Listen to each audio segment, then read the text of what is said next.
Good day and welcome to yet another episode of His and Hers Rules of Engagement. I am T. Jamal, joined as always by my beautiful co-host Rocco Bella. How you doing today? I am fantastic. Good to hear always. So today we are diving into a conversation that I've been wanting to have for a long time. I think it is very necessary. And we're talking about agency. And as we always do, we're going to start off with a changing the discourse. So we're going to pull up the definition of agency and see exactly what is it and how does it relate to what we're talking about with the male-female relationship, more specifically the black male and black female relationship. So agency, as defined by Merriam-Webster, definition 1, the capacity, condition, or state of acting or of exerting power. Definition 2, a person or thing through which power is exerted or an end is achieved. So when you hear that definition, what comes to your mind and how do you think that it relates to what it is that we are trying to promote in bringing this conversation about how to actually engage with one another as men and women? Well, looking at it based on the definition and a person or thing through which power is exerted or an end is achieved. End is achieved comes to mind. So the word manipulation comes up. If you are thinking purposefully about what your end result is going to be, then you're already setting or attempting to set up whomever you're talking to long before you started talking to them. So if you're thinking about a desired effect, you're arranging all your pieces so that you can get that outcome. So that's what kind of that's what pops into my head as soon as I saw end is achieved. And power, combination of the words power and end is achieved sounds like manipulation. It doesn't sound like a conversation, Well, I like in the first one where it says the capacity. Yeah. So it is showing that there is an ability to exert that power, that there is something within a person or a thing to be able to exert power. So when I hear, and it's funny that from your perspective, when you heard power and achieve, you interpreted manipulation. And when I hear power, it's just a necessary tool to be able to do anything. And I think that's just like different mentalities or, from different upbringings or even just different perspectives as men and women. And please let us know in the comment section if, as a man, when you hear the word power or end achieve, do you think of it in a different way than what I'm saying? And if you're a woman, who are you along the lines with what Rocco Bella is saying with when you hear those terms and how you interpret them? Because that's a whole nother element to why we need these conversations, because when I see certain words, it means something to me that it could mean a world of difference to you or to whatever woman that I'm engaged with at that particular moment. So when I see this, what I see in agency is the ability to control your own destiny, what you are wanting to do, and no one else is so powerful in your life. There's not such a force that exists that can deter you if you really put your mind to something. And a lot of the times when I am speaking with my sisters or my actual family members or just the women in my life, I always I'm always there as a protector, because we are trained to do that as men, but I try not to overstep that boundary and take away their agency, because I believe sometimes we can be overprotective, and that can turn into something where we start to take away your control of your life. There are some people who, when they go out on dates, the man orders the food for the woman, right? That's taking away her agency, her choice to decide what she wants.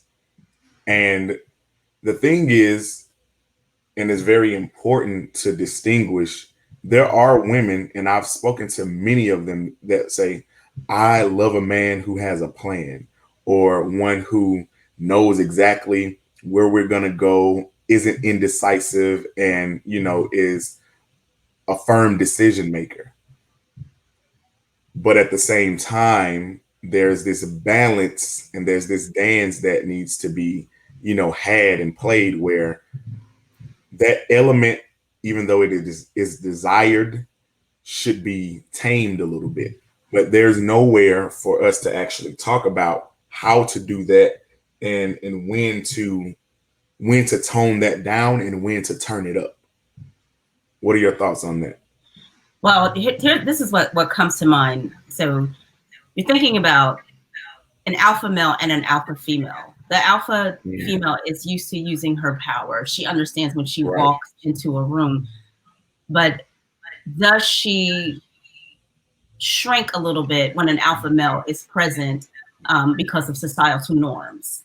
Or do they kind of, and often I've seen when you walk into a situation and you're the attractive female and then there's the attractive male that comes in, you get together from like wit and sarcasm. You start, he's watching you maneuver and work the room, you're watching him maneuver and work the room, and then at some point you end up together and he's like, oh, I seen you over there, and you're like, I seen you over there. So you end up coming into this space with him. Now this is the first time you're meeting, so is your representative still there? And if you guys decide to become a couple or take that conversation outside of the event that you were at, what happens then? Who sheds their power first? And a lot of what you said is all about conditioning, upbringing, and influence, and how you act. Because what I was thinking about is two alpha males walk into the room and they have the power and they both have the same goal and has the same objective. Who shrinks to allow the other one to get what they want when they were both kind of aiming for the same thing? Let's just say it's just, instead of saying it's a woman, they were trying to get a piece of meat on the table, that one big glistening piece of protein that they both want. Who shrinks and who is survival of the fittest, and does the other one decide, once you take it, that I didn't even want it anyway because it looked kind of crazy, like how does all of this play and into all of this plays into it. Like, I think no one walks into a room and they're just kind of like empty drones and they don't have any kind of thought about how they're going to walk, how they're going to stand. I mean, they might not play it down to that minute of a detail, but they already, they know they're going to either cower when they walk in the room or they're going to walk in there like, whatever. Yeah. So, and then that's an interesting element, because it moves on into the next topic, which is, how is agency employed? Like, how do we use it? When do we actually exert it? Which is exactly what you're speaking to. And it's funny how you said, okay, two alpha males walk into a room and one of them may have to decide to shrink to just to get the goal accomplished, or to acquiesce to the other. But your scenario presented it as if it was competition, right? Right. So there's one piece of meat that they all want. However, if you look at it as in a scenario of collaboration or partnership, is there a necessity for one to shrink? What I like, because I consider myself an alpha and I go into rooms, but I also like to observe. I like to I like to know, okay, what's happening in the area. Where where am I? What's the culture here? Who is, in charge, whether it's just de facto in charge of the situation when I walk into a new place. And I kind of feed off the energy of the room before I exert the fullness of who I am. Because I know I can walk into a room and take over and I could overshadow people. I have the tendency to do that if I don't check myself. But in the terms of collaboration and partnership, it's always about seeing who has what strength. Because what you can do is you can overexert yourself and you may be strong in one element, but it may not be the element that is conducive to success in a certain situation. So when I bring that element back to men and women, that is one of the key elements that is keeping us separated from one another, because we enter into these engagements, whether they be romantically or just in whatever type of scenario, it's almost looked up as a competition, even in a relationship with one another. And it shouldn't be. And Right. that's the first thing that needs to be kind of taken down. I am not your enemy. And It is right. not men versus women. We are in this together to accomplish the same goal. You may approach it differently than I do. And I relate a lot of things to football. Football is my favorite sport because I believe it is the most team oriented sport that exists, because you can have a star quarterback and a wide receiver that is horrible. And the quarterback can be as accurate as he wants to be. But if the receiver can't catch the balls, his quarterback rating goes down. It reflects negatively on him. If the receiver is the best in the world, but the quarterback can't throw past 5 yards, he'll never get the ball and his numbers go down. It impacts everybody. Everybody on the team has a position to play. And if one person isn't playing their position, everybody will be affected negatively. No matter how good you are, solo stats really don't matter at all in football. And so that's how I look at my relationship with my wife, with my mother, with my sisters. And when I say sisters, I biologically do not have any sisters, but any woman that enters into my life becomes my sister, just by virtue of how I look at my, especially Black women. They become my sisters because I look out for them. I want to be in conversation with them. I want to learn from them. I want to listen to them, and vice versa. So when I am talking to my sisters, I want to make sure that we enter this thing as partners. And yeah, there may be some plays where the quarterback actually takes the ball and runs with it, but they still need the receiver to block. So even if I am the key element in a play, I still need your support. And it, to me, it's not alpha beta. It's not shrinking. It's tapping into another side of your strength to help promote the advancement of our goal, of our common goal. So when we talk about agency, I just think where when you were talking about how some women, even if they are an alpha female, they may shrink. I don't think it's necessary. I think that what we need to come to terms with is how we actually manifest our power, and that it doesn't always have to be, you know, overly controlling. What do you have? Okay, a couple of thoughts. So, number one, if we think about the movie Boomerang, all right, we Mm-hmm. see Okay. not the movie, not the TV show, because I haven't watched the TV show. You got Yeah, I know nothing. Eddie Murphy's character coming in there, marketing genius, you know, he's got it together. They're getting ready to merge with this company. Then you got Robin Givens' character coming in there. None of them are prepared to back down. But the one scene that comes to my mind is when Eddie Murphy's character thought that in order for him to dominate it, that he needed to sleep with Strange. And she was just a figurehead. She wasn't even, you know, the present. Like Robin Givens was the power. And then when he fixed that meal and had her come over there, you know, and she was like, oh, let's take it to the living room. Let's watch the game. And she put her feet on the table and was, you know, damn near drinking out the bottle of wine and really like pat him on the head when she got ready to leave. That was like a dynamic of power with, you know, in terms of this displaying, you know, agency. And I think what's really great about this is your point of view and my point of view.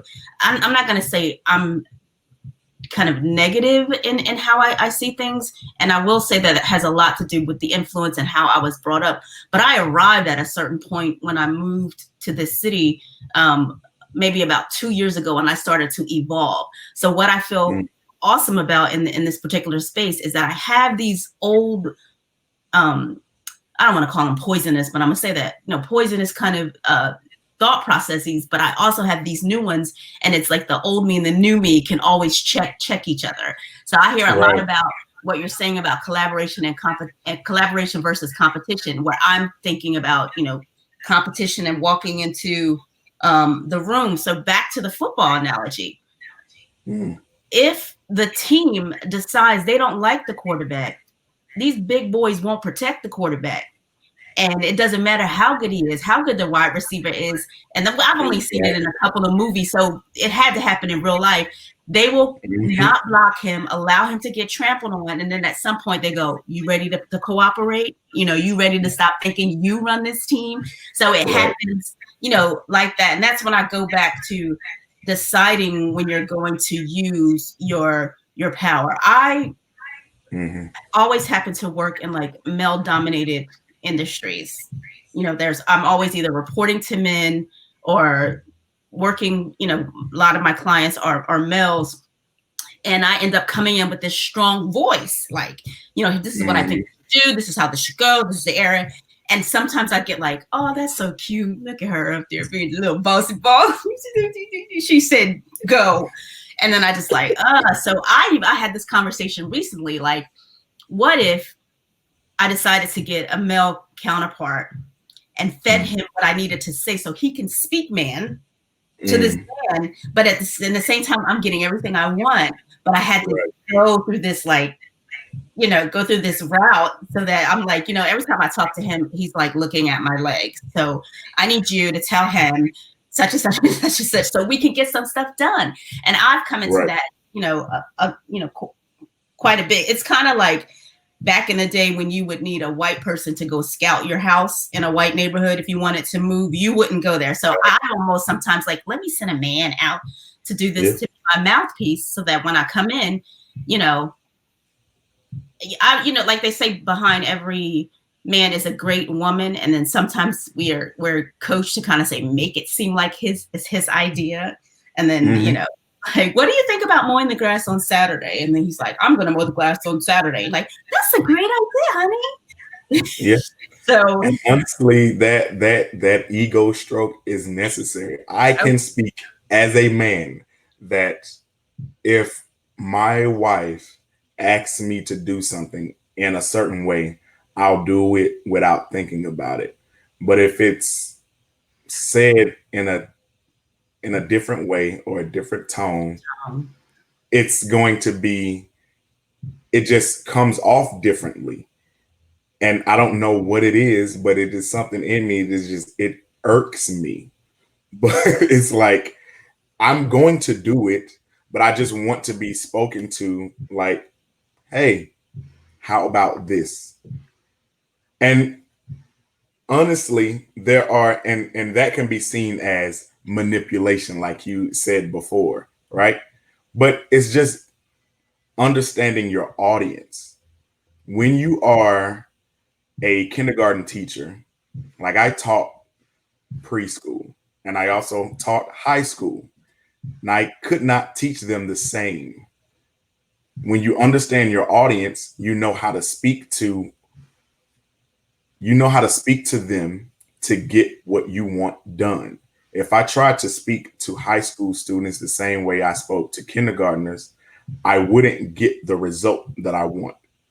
And if I did, the same with if I spoke to kindergartners the way I spoke to high school students, I would not get the result that I want. So if it's the result that we desire, then we should be able to adjust the necessary, you know, ways of speech and whatever elements are necessary to make that happen. Now, what you were describing earlier is and I do the same thing for her. When we first got married, my wife said, I don't like yelling. I don't respond to yelling. Don't yell ever at me for anything, even if it's like playful. I don't respond well to yelling because I have a bad experience with yelling. I was like, okay. And so my voice, just in my natural voice, is very loud, Yeah. right?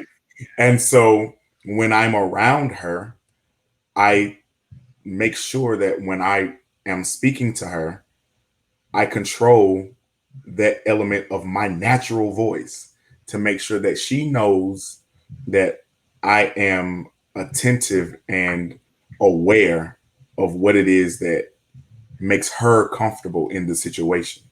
And she will respond a lot more easily to whatever it is that we're discussing, so long as I, keep into the parameters of that desired tone. So when it comes to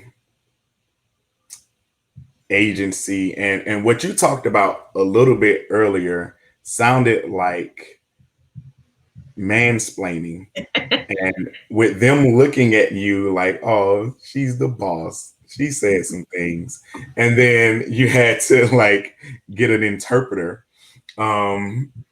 And that's something that for me as a man, I challenge myself to check men, because that toxicity, it does exist, and we have to do better with how we actually approach one another, and what that looks like. So I want to make sure that as much as I'm talking about, we need to understand each other and we need to like really relate to one another. That goes for both men and women. Men, check yourselves, check your ego. Like, do not just disregard these women when they're speaking to you, no matter what their position is. One of my favorite, take that away, my favorite and the most powerful inspiration from the past for me is Ella Baker. Mm. And Ella Baker was the most influential activist from the 1930s all the way to the 1980s. Anything and anybody that you know about from that era who did anything for Black people probably ran across Ella Baker and would tout her as one of their greatest influences, from Martin Luther King Jr. to Kwame Ture to John Lewis to whomever. And so she had the vision of, when she went into a community, she didn't go and say, I'm here, listen to me. She went and found the people who people already gravitated toward. And she disseminated her message through the person that the people already listened to. And it could be like a big mama or like a de facto community leader, whomever. But she was results oriented. She didn't care if you got the information from her. She wanted you to get the information. And so taking your ego out. And I think that is a strength that women have that can sometimes be seen as a weakness or passivity. Mm. But I don't think it's passive. I think it's like very forward thinking, because what happens with men is, okay, we will, it's like sperm. Do you like X chromosomes and Y chromosomes? The Y chromosomes are the male sperm, and they're real fast, and then they die quick. And then the X chromosome sperm are the ones that will become girls, and they're longer, they're slower, but they live longer. They're more cautious, even in that early stage of life. But the Y's are fast. They get to it, and they may beat them, but they may run into other obstacles and die before they even get to the egg. Men are the same thing with our agency, with our power, with our aggressiveness. We are very upfront and forward. We'll go after a bunch of things, and sometimes you'll see men accomplish things at a faster rate than women sometimes. But I believe that when women accomplish things, that it's more sustainable. And I believe that when you put those things together and you put the element of the man who will jump off the cliff and go after what he wants, and then you take the element of, and I'll say most women who will plan and make sure that all of the ducks are in a row, when you put those things together, then you get more accomplishment with more sustainability, which is why I keep trying to stress that we're not competitors. We need one another. Right. My strength is an area where you could possibly benefit. Right. Your strength is definitely what I need. Right. And so that balance is necessary. It's necessary in the element of a partnership and how to accomplish goals. Because you don't want to plan for 5 years and never get anything done, but you don't want to keep jumping off the cliff and not sustaining anything either. You need both. So right. So a couple of things that came to mind is when you were saying that your wife asked you or told you not to yell at her because of her experiences. Was that like the first day y'all sat down and had a conversation, or did it come up and then she had to say, wait a minute, you're not gonna be yelling at me, like, or how did that come about? Me asking that question, you don't really have, we could say that for a marriage show, but is how do we get to this point? Are you a rare jewel? You know what I mean? Are you a rare jewel and I'm like the victim of some verbal emotional abuse who's just kind of coming to realize things? Because I'm starting to realize every woman doesn't think like me. Every man doesn't act like you. But how do we find our perfect match? All of these trials and error. I've been single-ish for about 4 years. And even when I was in a situation, he didn't want to be committed, but I saw him like every day. So that was just weird. So I have been away from the dating pool. I've been, celibate, for about 4 years. So it's just like, I'm in this position where I don't want to be by myself. I would like to find, a mate, but I'm so cautious because of the damage that was done to me, before. So just bringing all this into a room. So what I do is I decide, I'm going to throw myself into my career, and throwing myself into my career turns me into this like man woman.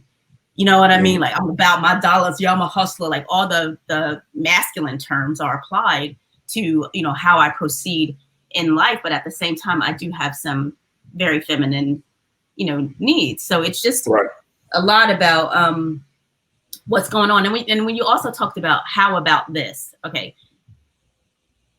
It's how you deliver the how about this. Like, you could be like, when I first said it out loud, I was saying, okay, I want him to do this thing, but I'm gonna make it suggestive so it doesn't seem like I'm telling him.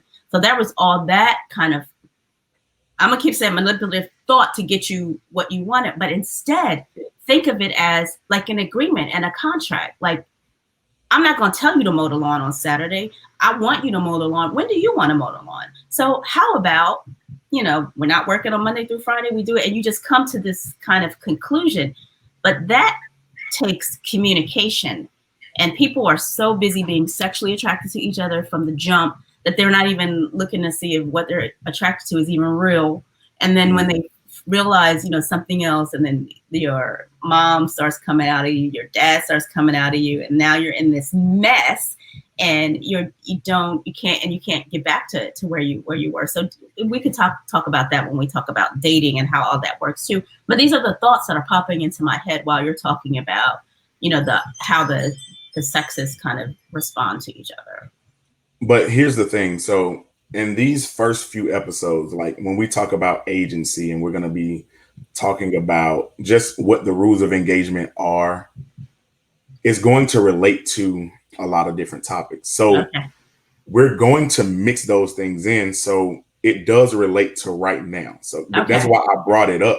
Yeah. So what I'll tell you is I believe that standards should be set from the beginning. And if the person cowers away from that conversation, then, you know, good riddance. Because if we can't have this conversation, then we're not going to be able to have any productive conversations. So what about the pressure to marry? So you say, I have these standards, this is what I want, this is what I desire from my mate, and then you get with him and he does this one thing, and it could be the deal breaker.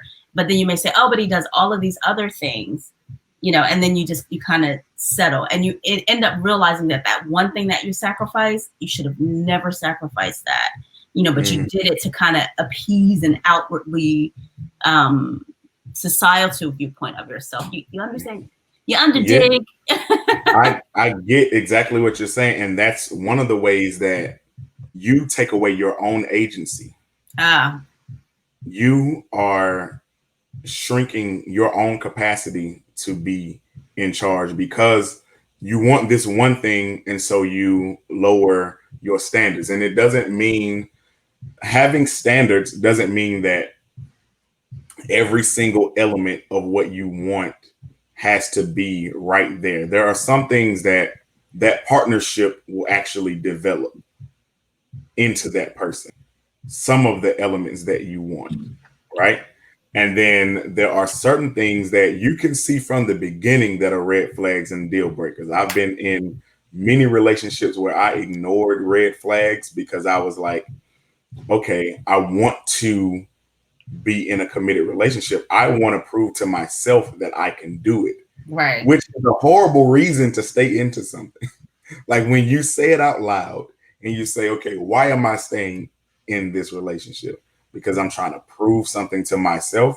Or is it that I'm actually, you know, fully invested into this particular relationship? If your reasoning is off, you have to check yourself. And most of the time when your reasoning is off, you will do things to compromise your agency, and you will compromise your standards. I compromise my own standards. Men take away their own agency as well. And so I have tone police up here because I wanted to really talk about, all right, so my wife told me not to yell at her. And she told me that like one of her uncles, his whole communication is through yelling. And she just hated it. It wasn't even like it was a previous relationship and she got yelled at or she was verbally abused. She just can't stand that type of communication because it's not effective for her. And then I remember when we first moved into our house, and like we had this lawnmower with one wheel missing, and it was very difficult to crank and cut the grass. And when I would like not cut the grass or pay somebody else to do it, she would like crack jokes like, "Oh, I feel like a single woman." And that like was like somebody taking a lead pipe and hitting me across the chest. I was like, yo, you just like dismantled my entire manhood by saying something like that. Like, why would you do that? Yeah. It's not funny to me. And like she would be joking. And I'm like, don't joke, like that's not funny. Just let me know what you want me to do. You know what I mean? So like there's a way to communicate that is much more effective. I won't take offense and, you know, end up being resentful. And then you won't be sitting around resenting me, just communicate. Tell me what it is that you want. And I always tell women when I'm in conversation with them, sometimes you guys give men a little bit too much credit, or you think that we think the way that you do. We don't communicate the same. So the way that you talk to your girlfriends isn't the way that we will understand. We don't understand a lot of suggestion. Just say it. we we will take that suggestion as a suggestion. If you ask me a yes no question, I am not immediately going to believe that no is not an option. If you ask me a question that's yes or no, then my no is just as valid as my yes. But if my no breeds an attitude from you, then we have a problem.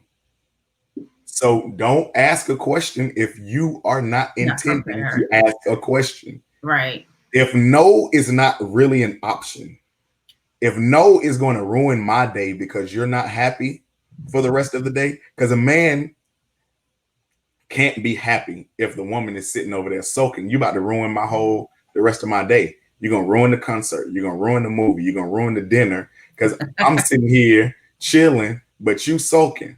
So now I have to cater to that and figure out what that's about for the rest of the evening. And now the evening is over. As soon as you have checked out, everything is over. And if I ignore you and continue to just have fun, it's going to be even worse for me later. So it's like, I can't win in that situation. So don't set me up to fail. Set me up to succeed.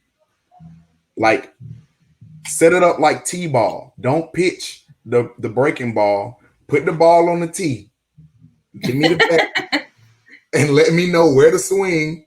And then when I hit it, hey, everybody's happy. You got what you wanted. I understood what you wanted. And, no conflict in the house for the next, hopefully, 24 hours until tomorrow when you come up with some other thing that you need. So it's like, but with us, we say, all right, I want to do this. And I'm, again, not all men, not all women, but I would say that most communications, somebody will break down and not understand the other. Somebody in the relationship is just say what you want from me. The other one is probably more suggestive. And suggestion doesn't always work with men. There's a way to tell me directly that it still won't bruise the ego, but will get me the clarity to understand exactly what you want. Okay, you want this on a consistent basis? Okay, cool. I got you. And I'll set my schedule around when I can do that and I'll make it happen. Now, if you tell me directly and I still don't do it, then I will understand wholeheartedly why you're upset. And there are men who are just so much simpletons that they can't even do the basics of just listening. Sometimes she did say it and you just didn't hear it. So a couple of things. Go ahead. Okay. Making, like, setting us up for, mic is muted. Okay. Setting us up for success or setting you up for success. The fear of rejection. Like, how do I ask this question? And I really don't want him to say no. And then I have to kind of, figure this thing out. And then the power and the dynamics, when is that, when does that kind of play into the whole thing? And we go again and we're talking about what happened in the background, how you came into this relationship, understanding this person. So do couples need to have a day that they sit aside, or just some time that they say, we need to talk about communication, or let's read this thing together. You really need to determine all the things that you have in common, and maybe in the beginning, before you meet, understand the dynamics of where they come from. Were you an only child? Were you the baby child? Are you the oldest? Are you the middle child? Were both of your parents there? You know, do you have siblings? What school did you go to? How does all of this, and even if you have the answers to those questions, it's still going to be my perspective of what I think those influences would do to you. I will say this, communication is key. I don't like to argue. And by that, I like to have discussions, but I don't like to argue. If I ask you a question and you go, why are you asking me that question? Okay, now we're getting ready to talk about the talk about. We're not going to get nowhere. You're not answering my question because you want me to answer your question about why I asked you that question. And because I'm an intellect and I'm sometimes sarcastic, I might just sit there and say, well, I asked you the question because I had a thought and it came up into me and I figured the only way to get it out is to verbalize. So therefore I asked you a question. Now back to my question, blah, blah, blah, blah, blah. Or just, how do you, I don't like that. If I get excited and I say something and my tone is loud, it's like, and I say, why'd you put that there? Why are you talking to me like that? Oh my God, just tell me why you put it there. Like now you want to talk about why I said it the way I said it. So it's just a matter of finding your sweet spot, into a relationship. And I'll go back and I believe communication is key. You got to be able to say to your mate, hey, you made me feel uncomfortable. Like even if you can't find the word, you're like, I felt the way when you said something to me, and then maybe you guys discover what that way is. And then you learn this makes you angry when you do this. You're like, oh, my intent was not to make you angry. My intent was to get this from you. So let me think about, can I lose how I say that? Or is that so much a part of me? Like, I'm going to say it to you like that every time I talk to you. So for me, and in that situation, yeah, I know men like that. And that's why I was saying, I always say this, if there are good men, like I say, good men exist, then the good men need to check other men. Okay, I've heard Just you say like that. when we say, if there are good police, why aren't they checking the other ones who are doing craziness? Like if there are good men, then when I see elements of exactly what you were describing, I need to check them and say, bro, you're wrong. You just need to listen. And the reason that I created this platform is for you to be able to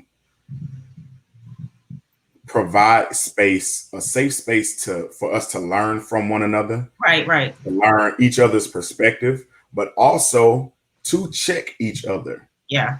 You check your sisters, I'll check my brothers, and then I will speak life into my sisters and you'll speak life into your brothers. Right. And so go ahead. It comes with also like choosing your circle. I'm having a lot of really good things happening to me right now in my life. I've learned that my females, that I can't be like, oh, I got a raise and this is happening, I had this opportunity, and they be like, you think she's not my friend. I do have a handful of sisters that I'll be like, yo, this happened. And then they will look in their life and try to find a bit of shine and be like, yo, this happened to me. And be like, oh, that's so dope. And we'll do that. But I had to learn how to not have these haters in your circle. They said, you're successful if you have haters. I don't even want to hear from y'all. If you want to hate, go start a Facebook group on how you hate Rocco Bella and just do that over there. Just get out of my face. But that's like the new me. The old me was so concerned about, what do they think? What's and then I just started. I walk into a room and people are automatically drawn to me, but I don't walk into the room to automatically draw people to me. I had to learn how to balance that.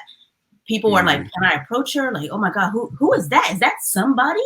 And I'd be like, "I'm just Rocco Bella, just here, doing my little thing." So you have to like, and it comes with experience, because I've done the thing that you said, where you go in a room and because of a previous experience, you go in there and you're like, this time I'm gonna do this, and then you at the end of you like, you know what, you were such a jackass because you went in there trying to do this and trying to do that without feeling the room, understanding the conversation, and being okay with just finding the people who want to connect with you. Don't try to connect with everybody. But I had to learn all of that. So, and as people, we have a tendency, we are very social beings. Yeah. We want to be liked. We want to be accepted. We want to at least have a group of people who like and accept us.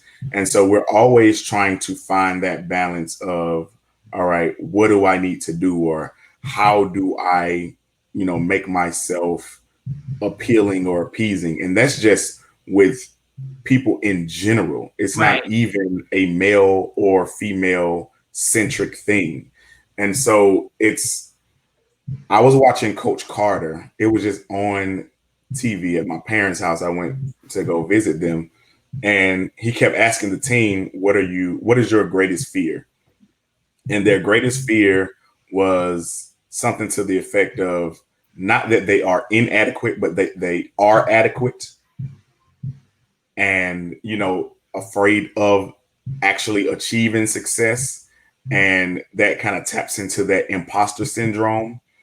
And I think that's how both men and women kind of tone down their agency sometimes when they enter certain rooms or they're in certain relationships or engagements where, okay, I don't want to overshadow out. I don't want to, make it seem like I'm outshining this person.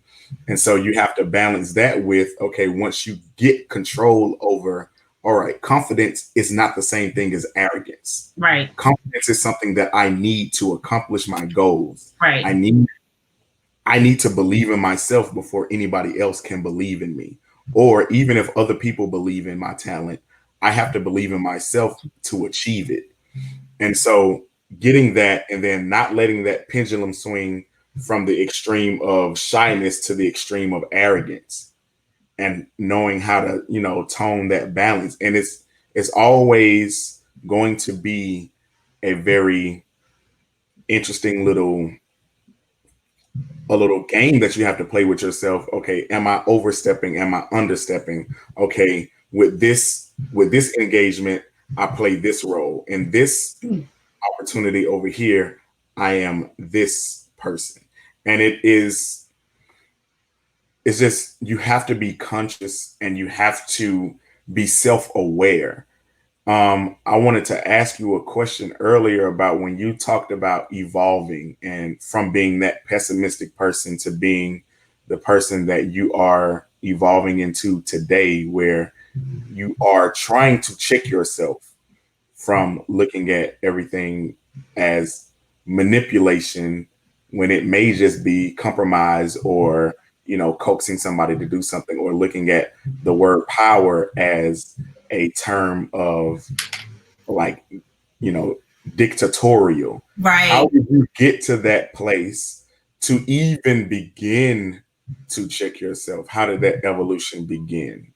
Let me tell you, it's the realization that everything you ever needed or everything you ever want is already embedded inside of you. There's nothing new that you have to do to get that. But unfortunately, you go through this whole fight to try to realize that you get there. Like I've always kind of, stood out. I've always kind of do this thing, but I doubted myself. No one else doubted me. And I'm going to say just going through breast cancer, you know what I mean? And then going through a spell of homelessness, just things that I never thought that would ever happen to me. I was like, I used to have a house and a car. Now I'm trying to figure out where I'm going to sleep in weeks, So it just going through those things. I always felt like I never needed to be checked, but I was checked, and it gave me such appreciation of everything that I already have. So I felt I was already humble, but I got humbled. And it just, I started to listen more. I wasn't a listener. I would just come in and be like, I'm important, me. What I was doing was asking for healing. If I come in, I'm talking a lot, it's because I'm in so much pain. I'm trying to figure out to get you to help me. I'm struggling with something. And it come with some just like, let's move into Atlanta. I'm going to tell you this city made me. Like it made me, because it's a billion, entrepreneurs, multi-potentialites, dance instructor type. There's a billion of us out here. So how do you not see that as competition? You find them and you partner with them. Hey, let's open a dance studio. I don't want to teach every day, all 24 hours. Do you teach these days? I teach these days. And we'll split the pot at the end of the week. I had to go, through that. Like I had to understand that my mom did the best she knew how with what she had, because I didn't really like her. But when I started to realize that she loved on me, like her aggressive, tonality was because how she was aggressively toned at, as a child. And she Right. really cared about me. She really cared about, how I was going to turn out. But I had to feel okay with all of that. I really, and another thing too, I, as a person, I like to always evolve. I don't believe that I've gotten to a point in my life and I've just said, I'm 50, this is what I'm gonna do. I've always said, hey, okay, yeah, I don't like when I say that. Like, in a relationship, if you really look at the other person, it's a reflection of what you're doing. And if you're like, oh, they talk too much. Oh, do I sound like that? Then you go, okay, let me figure out how to balance that out. So I think it's maturation. It's, being afraid that, you might not live the next 6 months, like not knowing, outcomes just really made me just kind of listen. And then what I really want to say is I would always get to this point of frustration. Everything would be going good. And I would be like, why am I so like bogged down and overwhelmed? Oh, because I'm not really dealing with these relationships. I'm allowing this person to speak to me in a certain way. And I'm just shrinking and shrinking and shrinking. And now I'm not even who I was when this person met me. But how do I come back up, to this, to who I was, what I'm saying? And just say, no, this is who I am. I've been around like pastors and just that whole mentality that they, how women have a place. And that sometimes this place is too tight. I got things I want to say, things I want to do, but I got to wait until I don't know. And I'm glad you talked about the women have a place. So that place that most people try to pigeonhole women into is, all right, your agency will come out when I, dictate it will come out. And that is the opposite of agency, because it's not having the capacity to exert your own power and knowing what that looks like. So I wanted to talk about, so we talked about the tone police and how I believe it's necessary for men to check your tone when you're talking to women, to acquiesce to what makes them comfortable. And when we're talking about tone, it doesn't just mean, like in my example of yelling, or my wife, kind of like disregarding me a little bit, is the way I felt. But it's so many different elements to it. And I want to bring it into something that happened a couple of weeks ago in pop culture. And it was the whole J. Cole No Name situation. And so No Name is a prominent female rapper. She's on the come up, great lyricist, has a lot of songs that inspire people.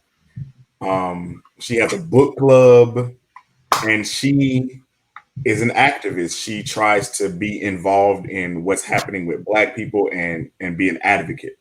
J. Cole, if people are familiar with him, he is a very well-to-do, highly regarded rapper. He's like one of the three.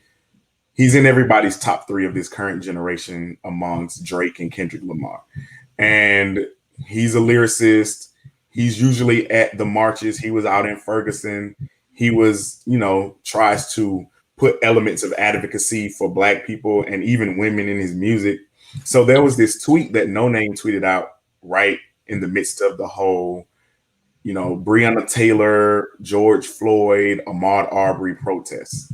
And she said something to the effect of, these some of these rappers who make a living off of, the Black plight, and, their whole discographies are about, Black people, but they have been so silent while, real working and poor people are out here, marching, and they can't even so much as tweet. And it was, so that was the initial thing. And so people on Twitter took that and started to at Kendrick Lamar and J. Cole. And because, Kendrick Lamar came out with the To Pimp a Butterfly album, which pretty much talked about Black Lives Matter and all the different elements of it. And J. Cole has spoken out about certain things, but, J. Cole was getting added on Twitter from fans who were retweeting No Name's tweet. And so he responded by recording a song. And in that song, he talked about how, people may think just because he's a rapper who actually graduated from college and they've seen him speak up and advocate. He says that like he was hurt and he's not trying to put himself in the position as a leader so much, but as a person who is just trying to learn. And then he addressed not her by name, but he said there was a young lady who, made a tweet and, he went down her timeline and saw that she was educated. And he was saying, maybe, I agree with what you're saying, but how about, your tone, adjust your tone. And maybe some people need to be coaxed into the information. Maybe we need to, be spoken to like children and talk to us like we don't know. And so people actually responded to J. Cole's song like with this, oh, okay, you can't police a woman's tone. You can't tell her how to say what she was feeling. And it was weird to me because the way she said it was very aggressive and unprovoked. And even though, okay, you want people to stand up and advocate, how about say it in a way that is going to produce the result that you want and not out of aggression? What are your thoughts on that? And I'll continue. A lot of it has to do with the power of social media. And, I've had a couple of nights where I had something to drink. And the first thing I do when I get up the next morning is I'll be like, oh my God, did I say anything on social media? So it's this raw emotion, this edge emotion, and celebrities are kind of held to a whole different accountability. And what's funny is we love that we think it's them on social media, doing their own PR. So we feel like we get to know them. But at times it can, just look at the guy in the White House. He just like, tweet. It's almost like vomit. So it's good that this conversation has started, you know what I'm saying? But I don't think J. Cole in his song was really, I know he was talking to her, but he was saying we as a people need to go back and just figure out how to re-educate the system. But again, it's perspective. If she was raised in a certain way, where if a man says certain things in a certain direction, and it's like I think we touched on this earlier. I could probably say something to you about your tone, but you say something to me about my tone, my neck is gonna, before I even get a word out, I'm gonna be like, excuse you? You know what I mean? And I don't know. It's just we're so afraid of losing, our power as women.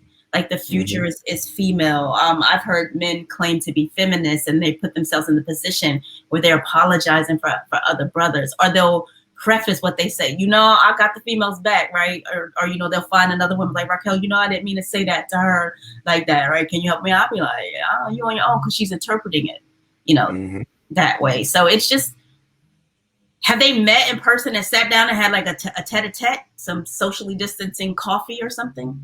They haven't done anything publicly since the back and forth, which was about like a month ago. Yeah. But it was like this big stir. And actually both of them, so No Name responded in another song. And then both of them came out and said that, our attention needs to be on this fight. And what we're doing going back and forth is, causing a distraction from what is really important. So they did publicly acknowledge that. And J. Cole came out and said that his song wasn't a diss and was never intended to be a diss. It was, and in the song, he tells people how intelligent she is. Yeah. And pretty much self-deprecates himself, is like, expect less from, you put me on this pedestal and I never asked for it. And I'm still learning myself. I'm still trying to educate myself. And then I think he tweeted out like, follow No Name from his Twitter account, and, implored people to like go listen to her and, see the things that she's actually doing. one of my issues with the original tweet was just because you don't see people on social media doesn't mean that they're not active in their own way. A lot of celebrities do things anonymously. I remember Denzel Washington in an interview saying that he is always engaged in some type of, you know, charitable work or working with the less fortunate or helping up and coming actors. Like he paid for Chadwick Boseman to go to acting school abroad and like some other actors as well. But we heard Chadwick because he was in an interview. But he's always doing things behind the scenes. But you know, you don't ever see Denzel until he wants you to see him. Right. And so, like, sometimes people are just curating their image the way they want it to be curated, and they should just be left to be able to do that. And I just don't see a problem with, especially since we've seen these artists, and even in the original tweet, it acknowledged that their discography is about the Black plight, but don't frame it in the sense of it's about the Black plight to make money off of it. Because when Marvin Gaye went out on a limb and made What's Going On, Berry Gordy didn't want him to make that song because he was like, man, you're a love songstress. Like, you make love music. What are you doing talking about issues that are really going on in the world? That's not going to sell. Right. And Marvin Gaye wouldn't record another album unless he could record the album that he wanted. But when What's Going On came out, the activists of the day didn't say, Marvin, you're making money off of the movie. They were like, you made a soundtrack to what we're doing. We can listen to this music as we are the ones who are out here, you know, on the front lines. We're the activists. You're a musician. We need you to, you know, do what you're doing and hone in your strength. And we can find inspiration in your songs. Right. But nobody was asking Marvin Gaye to lead a march. Right? Right. So what changed from that point to now? Why are we requiring our celebrities to step out of their element? If they want to donate money, if that's what they can do, if that's how they want to contribute, we need to be able to accept that contribution. But it was just interesting, the whole conversation and how it broke down between men and women. And, you know, the whole conversation of mansplaining came up. Mansplaining is real, but every instance of men talking to women is not mansplaining. Like, I want you to talk about, again, the situations that you were in where mansplaining actually happened.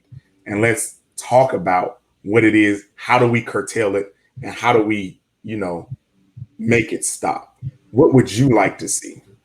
Well, I actually saw it happen in a meeting. A colleague of mine had made a very articulate statement about what we were going to do in this particular meeting and how we were going to proceed. Towards the end of her statement, she was interrupted by a male in the room, and he just said the same thing that she said. So right there in front of everybody, she was like, I don't need you to mansplain for me. The whole room, you could feel it, got divided. Men kind of did a thing, women, and I was like, oh, they get him mansplaining. So when it was my turn to talk, I was listening for it. When someone tried to, I was like, here we go. I guess it's a thing. And it was so weird.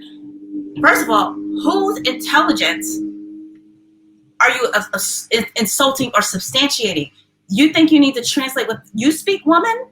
Like, did another brother, were you looking at another brother? He was like, oh, what'd she say? You know, or was it for you? Did you feel like, I need to say this out loud so it reverberates in my soul, my spirit can hear it, you know, the way voice works. And so you decided to say it out loud. Was that for you? And then are you so self-absorbed that you need to interpret for everyone in the room? And now, if you think about it, in terms of a meeting, now we're not getting anywhere because we got two people saying the same thing twice. Yeah. You know, we're making two statements. You know, let's have this meeting on Mondays. Let's have meetings on the day after Sunday and the day before Tuesday.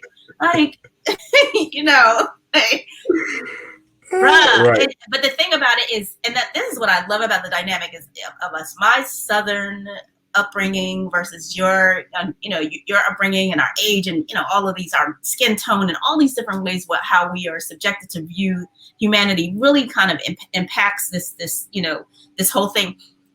Me, with my Southern upbringing, I didn't know about mansplaining, or I would just go, mm-hmm, what he said.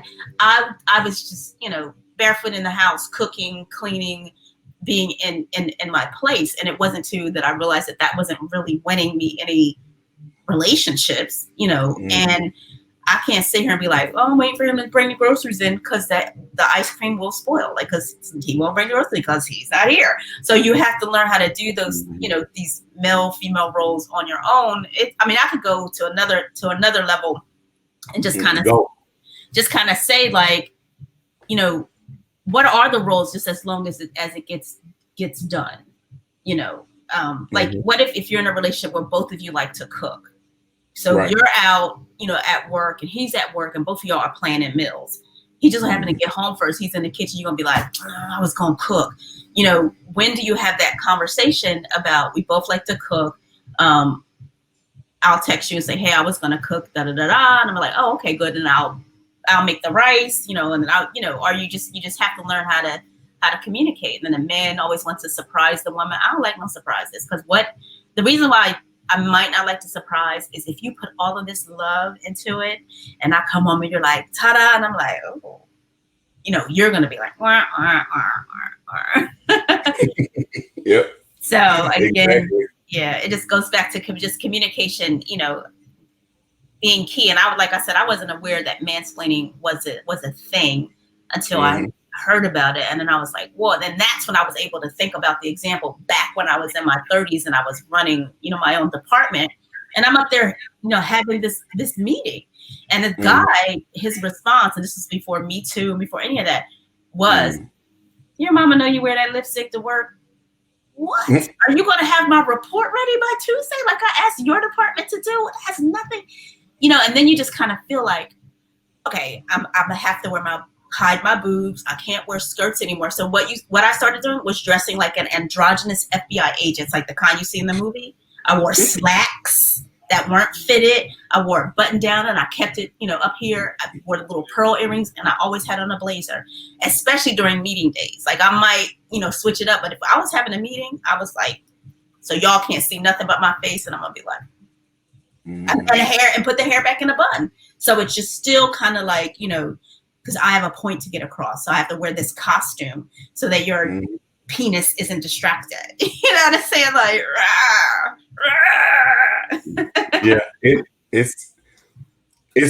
I can understand why that is frustrating and how that is frustrating. So yeah, I've had interactions with mansplaining and making sure that I check it and making sure that I don't engage in it. And just the same way that I asked you how you got to your evolution, I'll just say that for me, for whatever reason, so my mother is a very strong headed woman. And my father, who they've been married for 34 years now, is like very stubborn. It's two stubborn people in a relationship, but I see them work together and work through things, and just having that imagery. My grandmother and grandfather were also together, and I lived with them for a long time in my life. And their dynamic, my grandmother didn't back down from anybody. My grandmother was one of the women I've ever met. And so I was just raised by strong women. And now my wife is one of in my life. And I'm always trying to listen because I find value in women. I remember it was around the 6th grade where I had this friend, and she was cute, but at no point did I want to, try to court her or try to change that friendship into some other type of relationship. I just like her as my friend. I want her to be my friend. And at that point, I was like, okay, I got some type of superpower. I can actually see women as people and Wow. like not see them all as a potential date or somebody that I need to actually like something I need to conquer or accomplish. Like I don't see women as goals. And with reality, you start to listen to them more. You start to have women as friends. And people always ask the question, can men actually be platonic friends even if they're attracted to one another? Like people know that people who aren't attracted to each other can be platonic friends because you're just not interested. But can you find one another? Generally, I can acknowledge this person is cute, and she acknowledges that I'm handsome or whatever, but it's just platonic. I have proven it time and time again. And so with that, I had learned how to listen to women, just my friends, the ones that I referenced earlier, who I call my sisters. And by listening to them as they go through things, I learned a lot of stuff about women and what their expectations are, as well as how men are, treating them. And I would also try to tell them, all right, this is how talk to him. This is how you can get him to, do what you get what you want from him. And that advice would help them and they would come back to me to get more. And I just positioned myself as a learner. I call myself a lifelong learner. I believe, and like you said before, when you were talking about your evolution, I believe that when you have stopped learning, you die. Yeah. When there's nothing else for you to learn, there's no other reason for you to be on this planet. And so I'm always trying to learn something new or improve myself because not it's not only going to improve me, it's going to improve my, inner circle, it's going to improve anybody else that has any type of 6 degrees of separation from me, and it'll improve my ability to pass that knowledge on and help inspire and influence somebody else. So I've always tried to check mansplaining, but what happens is you get so indoctrinated by the society that we live in that you expect these, you fall into these gender roles and you just have to check yourself. To like, okay, no. Because when my wife cooks, I wash all the dishes. And that's our deal. And that's just how it goes. She actually has a passion for cooking. So it's not like I'm forcing her. I eat whatever she cooks. And then, I wash. And that's just an agreement. But when it comes to even like the workplace, I believe that just the same way they've developed like sexual harassment talks, as well as, cultural appropriateness of what is racially insensitive. And I believe with, the advent of Me Too, they are moving in that direction of having those conversations about, how to interact with women. But it doesn't have to just be one sided. It has to be, okay, business relationships between men and women should function like this. And I honestly, and I will continue to say this, and if this is your 18,000th time hearing me say this, it won't be the last. These types of conversations need to start Sorry.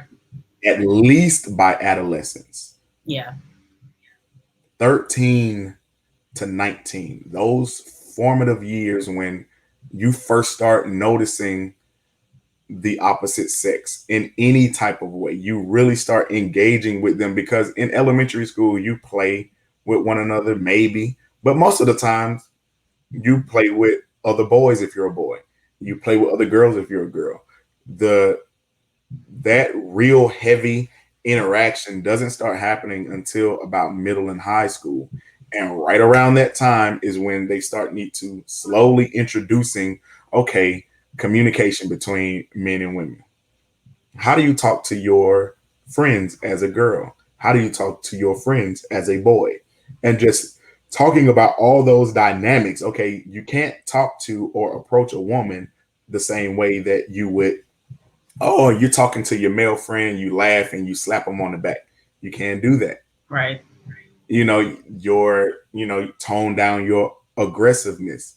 If, as a woman, you do these things with your girlfriends, that isn't going to translate well to, even if it's just a platonic friend that happens to be a male, it won't translate the same. They won't understand that element. And so just those things are ways to curtail, I believe, all of these elements, mansplaining. And I wanted to talk to you about womansplaining. Do you think there is such a thing? I am not sure. Like with that, because I think earlier when I thought about the term womansplaining, I thought about like when a woman asks a man to do something and she has a tone like he's her son, Mm-hmm. would that be womansplaining, or is it just taking something someone said and then saying it again, but in a different way so that you think other people can understand, like you feel like you need to interpret it. I don't know if I've ever been in a situation where I've been guilty of woman-splaining, but I am guilty of sometimes treating a man like he's a baby because I am a mother of a son. I'm a single parent. I raise my son. So when I meet men, I kind of say, oh, let me help him out. Let me support, go men. Yeah, I want men to do everything. And then sometimes that's interpreted as like, I could tell that you have, a single mother of a son because you're talking to me like I'm a child. Glad someone checked me on that because I never would have realized, like when I was like, are you hungry? I think he was asking me like, what do you want to eat? Be like, are you hungry? Are you cold? That depending on the man, it made him feel a certain way. So I don't know. I think those are elements of it. And I think that, especially as Black men, where our manhood is challenged a lot. It's challenged in society because it's seen as a threat to the white manhood. And so they try to do everything in their power to undermine or undercut or limit our access to fully stretch out our full capacity, our agency, right? And so limited job opportunities, limited opportunities to be able to, get education. They try to, curtail us into either, entertainment or athletics to advance. And, there's a history of making women feel like having the man in the house is more of a liability than an asset, with the whole welfare and that whole system of you can't get these benefits if there's a man in the house. But if the man in the house doesn't have the ability to go and get the job and, make the money that could sustain the house, and actually the government assistance is more than he can bring in, then it starts to encourage this dynamic of women valuing or seeing men more as like a accessory than a necessity. And then if you put on top of that me being talked to like a child from my woman or from any other woman, it just feels like it's piling on. So it's not really the situation of, and I'm just specifically talking about Black men, Black American men, and what we've been through, and how that system has, developed from, there was the system of enslavement. Then, there was a time period where we did some great things, and those things were, burnt down. Then there was Jim Crow and that whole experience. And so we couldn't even, walk down the street. And if somebody was on the sidewalk, we had to step off or looked down and we couldn't protect our own women. And so it already made you feel like less of a man. And then because the woman feels unprotected, sometimes she would challenge you or challenge your manhood or kind of, be put in the position of running the household and making you feel not needed. So I think those are elements of womansplaining that I have seen occur in my life, with my older cousins or uncles or, people my grandfather's age, and also people my father's age, all the way down to my age group, where you will hear women over social media and other things, talk about not needing a man, or, men or accessories and things like that. Like, that's a Right. real thing that people say. And you put on top of that, talking to men like they're babies, or like they don't understand basic concepts or certain things like that. And so, it plays into, but nobody ever talks about like womansplaining as a thing. It's not a term. I just said it because I was like, what would you call that? That coddling, that, or sometimes like for you, it came off from what you described as coddling and actually being overly concerned and protective, right? But it can also be the other side of the pendulum, where it is full disregard of, okay, you can't handle this, so I don't need you, and you stay away, or I can do this without you. And those elements cause friction, between the black male and black female, dynamic as well. What are your thoughts on that? And have you seen that, or is that something new for you? Well, it's not new. It also makes me wonder: are we making a shift?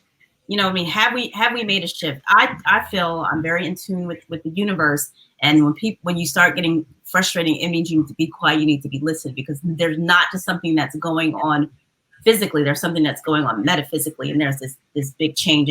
And when it's done, you're either going to be on one side or the other side of it. So yes, systemically, society has always abused the black man. I'm just going to say it like that. I need to stop talking so much in the affirmative, but they've mostly abused black men. So it seems like black men and white women have this, kind of thing. Like, I feel like black women, we could get away with murder because nobody's really watching us. While everybody's having all these conversations and we're worried about the ceiling, we just come in, and next thing you know, we're like the CEO of a corporation.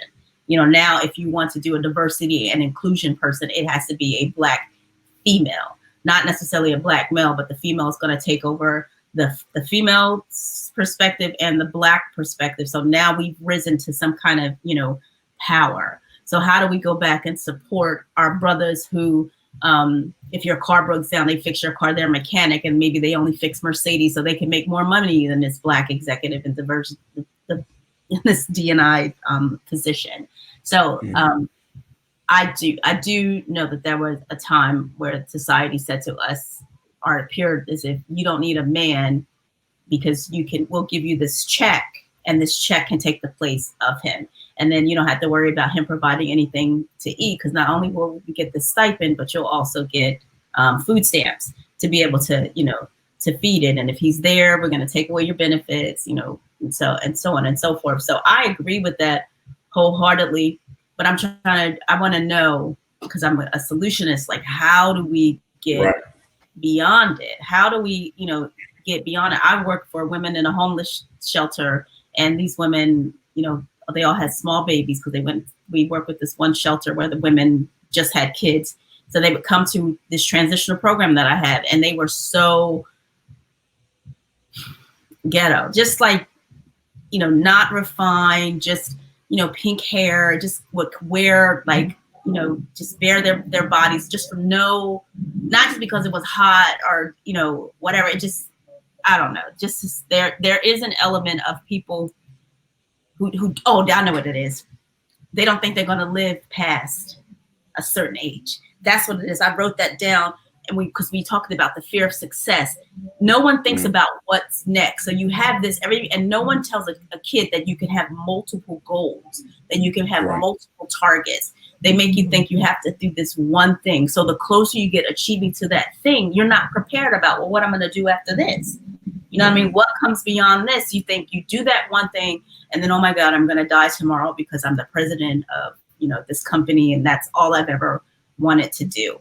So if we start to teach people that, when you get the things you want to do in your 20s, you're not going to want to do in your 30s. So achieve this to this point, and then watch, honey, because by the time you're about 25, this other goal is going to start to seep into you.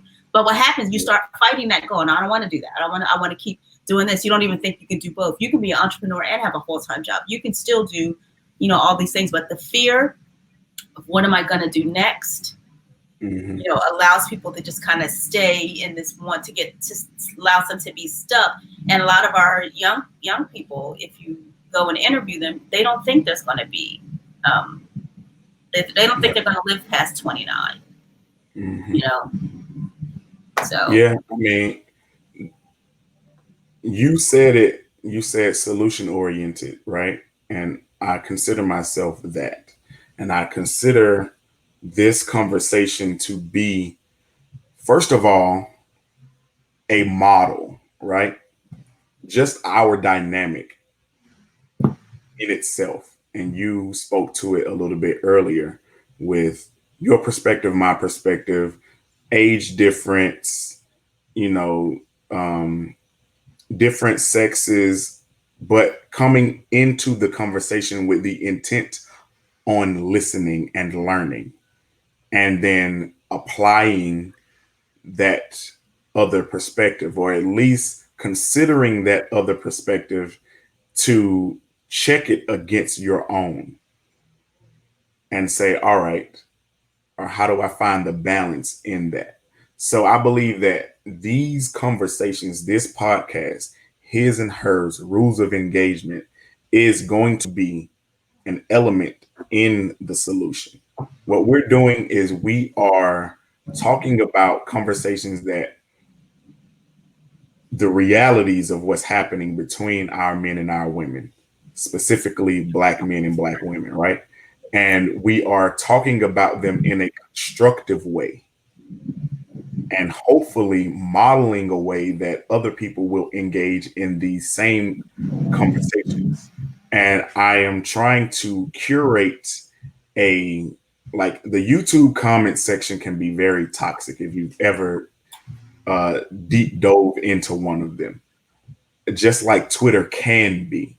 But I want to have like a Twitter handle just for this show, as well as our YouTube comments, and curate positive conversation in those comment sections and in those Twitter realms where we are approaching things from a very intentional standpoint. Like, consciousness is not just a term to be thrown around for people who talk about, the Black experience in a certain way. Consciousness literally means that your brain, the capacity of it, is open, and that you allow yourself to learn new concepts and to evolve. So one of the reasons I wanted you to dive into your evolution and what made you get there is so that the people listening can actually reflect on themselves and ask, am I doing that? Okay, what are the steps that I can take to do that same thing? How do I challenge my own faults? How do I address them?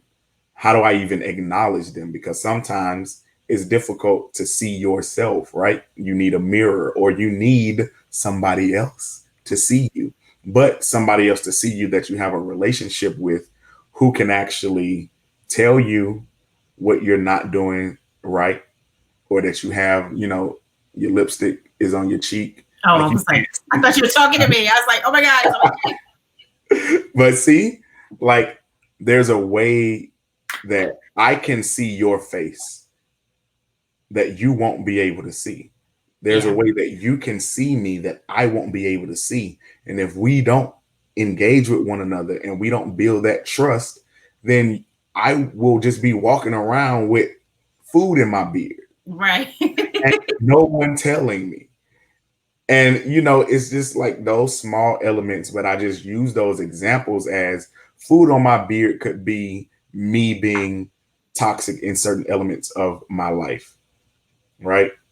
Lipstick smudged on your cheek could be you not acknowledging when you are suppressing your own agency. We need one another, but that comes with trust. You Yes. cannot chastise without trust. Right. I need to know that you actually care about me and you love me sincerely before I can receive any sort of chastisement from you. And that goes with any relationship. So why is it any different between our men and our women? Because, and I say that because, like, just to go back to that no name tweet, it sounded like a chastisement, right? But there was no relationship there. Right. So it comes off as very aggressive and with the intent to harm.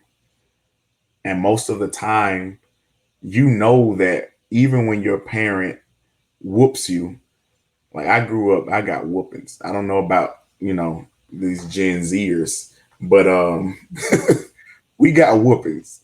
And they helped, bro. Like they let you know that okay, this is a real consequence to because when you go out and you do wrong and you're past 18, trust me, they're not going to just sit down and talk to you. They're going to, they're going to do much worse to you than I would do out of love. So I want to prepare you now that you don't do those things so that you don't get worse than this. Get used to this belt and want to avoid that so that you can avoid the actions that led to the belt so that you don't end up getting, beat by a police baton. Right. So it's protective, but that when it's coming from your parent, most parents, it's coming out of love when they sit down and they talk to you and they tell you this is wrong, or a well informed and loving teacher, whoever it may come from, somebody needs to be in your life. And that can come from male female relationships when it comes to these dynamics, because we're already past the point where we can't go back in time and get taught these things in adolescence. Right. So we have to teach it to ourselves in real time, but we have to build that trust. We have to build that love to be able to chastise and know, all right, I said that to them and I said it in a way that they'll understand my intention, and just make sure that that's on the forefront. Um, I wanted to talk about agency a little bit more, and I wanted to dive into this topic very quickly. These next two are going to be quick, and we're going to give you guys a tease of what next week's episode is going to be about. So I wanted to talk about men looking at women as objects and women looking at men as projects. And I believe that both of these instances are the opposite sex taking away the agency of the other. If you're looking at a man as a project, you're taking away his agency. You're saying, oh, he don't know what he's doing. I'm going to help him get along and formulate him into the specimen that I want him to be. And men seeing women as objects is very clear that we are most of the time just objectifying their bodies, and we just want them for one thing. And I believe in both instances it can be abused, and that person can feel used or walk away from that experience feeling used. What is your perspective, and have you seen either of these um, dynamics? Guilty. So I will say, that I have stray puppy syndrome. And it's not even like I'm looking for projects. It's just I'll meet a guy and he's like an artist and he's between jobs. Okay, he ain't got no money. And I've always, no matter what job I had or whatever I was doing, I just spiritually, I'm just inclined and in check. I always have money. I could always figure out how to pay it. Even when I have nothing, everything gets resolved. So I didn't think that I was treating them like projects, but I always felt like I can help you be the man you want to be. I can help you be, be your career. I've sacrificed a room in my house for one of my boyfriends to have an art room. It was a room that I love. It was like my nice little office, but I let him have it so that he could have customers come to my house and they can go and, won't have to go back into the house.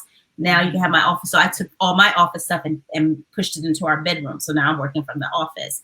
I've done things like if I want to go to a particular restaurant and he's not used to that kind of lifestyle, I would say, okay, we're going to go to this restaurant in the car. I would say, you drive, and he's driving my car, and I would give him more than what I knew the bill was going to be. I would literally give him $200 or $100 or whatever. And then I would go to the restaurant and not think that, I didn't want him to feel away if I was paying for it. And then I didn't really know like how I would come off if I was going to pay for it. They slap the bill on the table and then I go, I got that.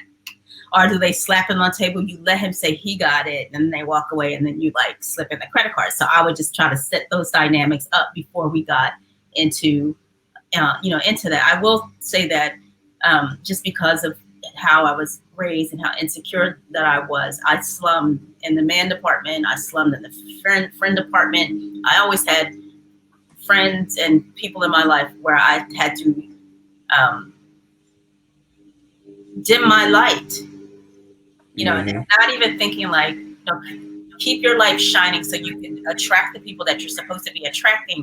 But I was always around people where my light was just too bright, and these people became mean to me and cruel to me, and they weren't really my friends. They were always just kind of using me. But it took me a minute to just kind of, realize that. So yes, I have taken on these projects. Recently I'd be like, well, let me help you with your social media, because that's one of my skills. So yeah, pretty much. Yeah. I mean, and I've seen that happen as well. I don't believe that has ever happened to me where I was taken on as a project, but I have seen it happen to other people, and I've heard women talk about it like openly, like, oh yeah, I'm gonna, I can take him and make him into the man that I want him to be, and I can, I'm gonna change him and I'm gonna shave these elements off that I don't like, and just curate the perfect male. And come on, everybody knows that men have looked at women as objects, and right. I have as forward thinking as I present myself to be, and I check myself into being it. Like you said before, I always tell my wife, men have two brains, and sometimes that other one takes over and we can't it takes over full function of what's going to happen and what we do. And we find ourselves doing dumb things just for the chase or the prospect of, getting sex with whomever. And then looking at women as these trophies. Wanting to have your friends marvel at your catch as if, we're fishing or something. I caught a dolphin. I caught the biggest, trout. I'm with a stallion, a thoroughbred, whatever. And it's just like, you want your friends to be jealous of the woman that you bring around, and you kind of validate your dating a person based on how your friends react to, how good she looks. You're like, oh yeah, I did something this time. And it's just like those turn into some of the worst relationships because you don't enter into them with the right intentions. And these dynamics have to be spoken about. And I believe that, addressing it here and really putting these two elements, because most of the time, like we said in our first episode, we talk in echo chambers. So it'll be women amongst women talking about, their issues with men. So they'll be talking about being objectified by men, and men with men talking about their issues with women, and, talking about how they feel this way about how this woman tried to change them or whatever. But when you put it side by side, you realize that we are both culpable. We both, men and women, are culprits of, you know, taking advantage of the other's agency and, kind of using one another. And we both have to stop. Yeah. Like, this isn't an area of us saying one is better than the other or that it's okay. We're saying no, this is toxic. It needs to stop. We need to, look at one another as human beings. Like I alluded, and I was halfway joking, but I really believe that it's a superpower of mine that I see women as just human beings.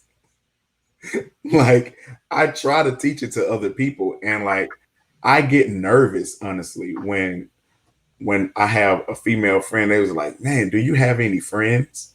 And I was like, man, I'm not about to introduce you to none of my friends and then have them bad on me. Like I don't trust none of them. Like, and it's like I try to get to that place where I'm like, yeah, I really want to, and I had this conversation with you about creating this group of men that are here to protect women, especially Black men that are here to protect our Black women, and to make sure that when things go down, when a house or a car gets broken into, you can call us first, and we'll, come and at least make sure you get home safely. You're taken care of, you are, mentally okay, and those types of things, because I think that element is necessary in our community, and we need to, step up and stand up and be able to do those things, because we have had elements like that in the past, and I want to create something like that. But we have to both, as men and women, get away from these toxic ideas of how we approach That's what it relationships. is. That's what it is. Yeah. Toxic ideas. I think it's toxic ideas and toxic ideals. We do have to, break away from that. One of the things I was thinking about that you said is I've been through the whole gamut. I've been to the point because I feel as though I was raised to be someone's wife. My parents didn't raise me to like take over organizations, to be like a boss. They raised me to be somebody's wife, so much so that they would say things like, if a friend of mine married a pastor or a doctor, they would say, oh, she did good.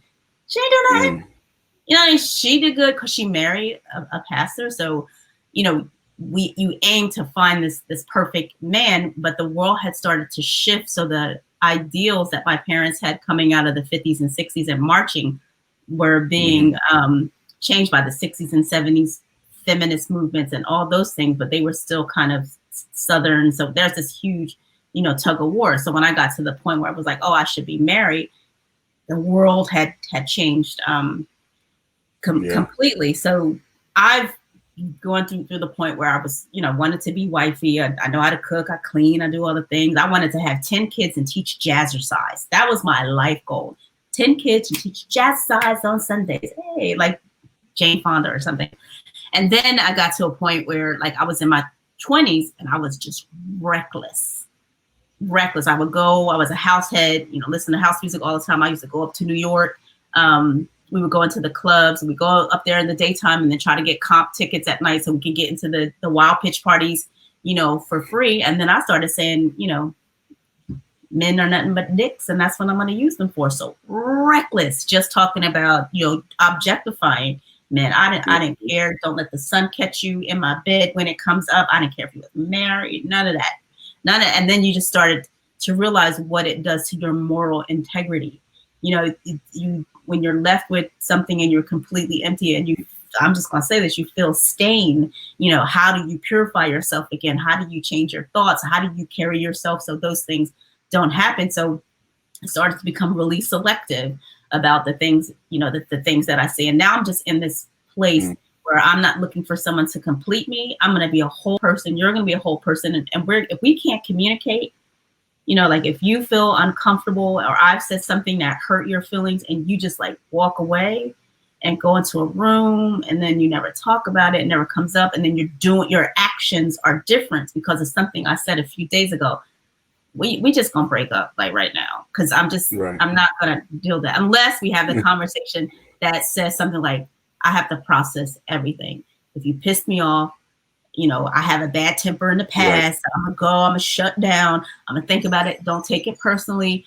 I'm gonna come out. But I would say when you come out of this thing, I want to talk about it because I don't want to do that anymore. Because when you went in that room and you shut it and you left me here to watch Netflix by myself, and I didn't know if you wanted to eat or nothing, I felt alone. And then why are you even here?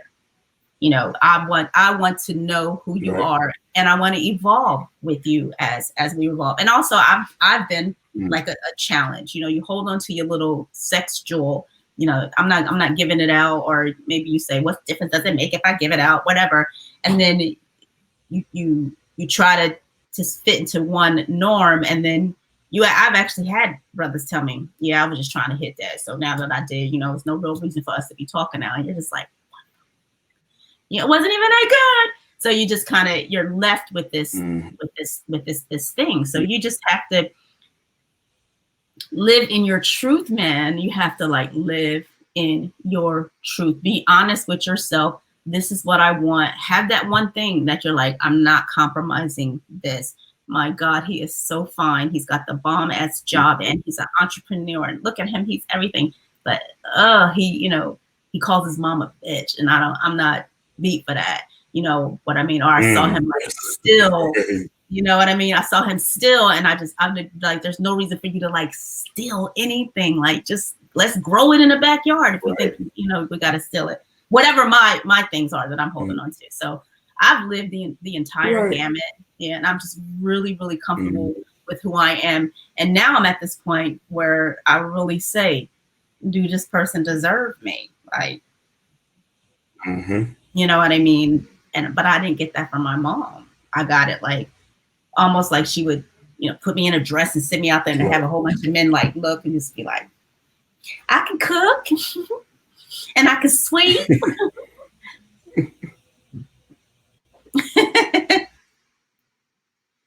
Later for all of that. But yeah, that's how I've been through just, all of this, even with bringing the stray puppies in, and you're in my mind, you're building them up to be men. And then when they get to this point where they are making an income, you help them get a job. And so, but you're still kind of in this molding him process, but now he's where he is. He don't need you anymore. You help build him. Are you ready to let him go once your project is complete and he's become who he was? And what he sees now is that, oh, he don't want nobody like you. What is that? So it's a lot. One of the things that I want people to constantly walk away from these conversations that we have is if everyone could just say, oh, I never thought about it like that. That's a win for me. If they listen to something I say, listen to something you say, and they say, I never thought of it like that. That I will feel that all of this time we put in is really worth it. Yep, I completely agree with that. And I just want to thank you again for agreeing to be a part of this show, because I feel like this dynamic is going to help a lot of people. And I just truly believe that this is going to change the dynamic between Black male and female relationships, and change the conversation. How are we having that conversation? How are we getting there? Exactly. How are we having that conversation of our expectations of one another And it's and not making too sure late. that it is constructive. It's Right. not too late. Too late. Exactly. Right. So it still can be, there's still time for us to fix whatever our traumas are and to go through these trials together and look at one another as partners, as collaborators, and so we must make sure that we keep that intentionality into these conversations. And I just want to let everybody know that this has been another episode of His and Hers Rules of Engagement. We thank you for joining us for another week. Next week, we alluded to it a little bit. We're talking about protection. Do Okay. Black men protect Black women? It's been a topic of discussion. So we'll see you guys next week. Love you. Peace.